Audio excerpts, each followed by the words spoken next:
ഇപ്പൊ തന്നെ ഞാൻ പൊതുവെ ഹോട്ടൽ റൂംസിൽ വരുമ്പോ ഇവനെ തറയിൽ ഇറക്കി വിടാറില്ല. നമ്മുടെ ബേസിക് ഹൈജീന്റെ ഭാഗമായിട്ട് ഇപ്പൊ ഞാൻ തറയിൽ ഇറക്കി വിട്ടേ, കാരണം അവന് ഇഷ്ടമാണ്, അത് ചെയ്യട്ടെ എന്ന് വെച്ചങ്ങ് വിട്ടേക്കുവാ.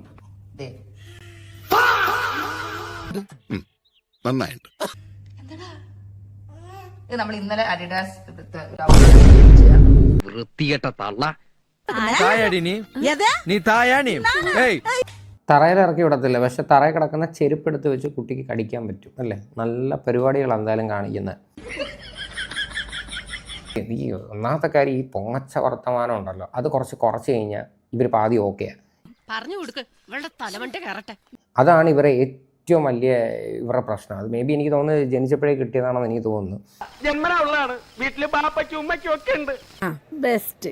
എന്തായാലും കുറെ നാളുകളായിട്ട് ദിയ കൃഷ്ണയും ഫാമിലി നല്ല രീതിയിൽ എയറിലാണ്. റീച്ച് എന്ന് പറഞ്ഞ സംഭവം അതാണ് ഇവർ ആഗ്രഹിക്കുന്നത്. അവർ ഈ അടുത്തെങ്ങും അവർ എറിയുന്ന താഴോട്ട് ഇറങ്ങുന്ന ലക്ഷണം ഇല്ല. 4 പേർ കൂടെ തലറിഞ്ഞു വിടാല്. കാര്യം എന്ന് വെച്ച് കഴിഞ്ഞാൽ അത് ഇവരുടെ സ്വഭാവം കൊണ്ട് തന്നെയാണ്. അത് കയ്യിലിരിപ്പിന്റെയാ. അതെ, കയ്യിലിരിപ്പിന്റെയാ. അല്ല, പെണ്ണുങ്ങളെ ഇത്ര കറാമ്പറപ്പ് പാടില്ല. അത് ശരിയാ.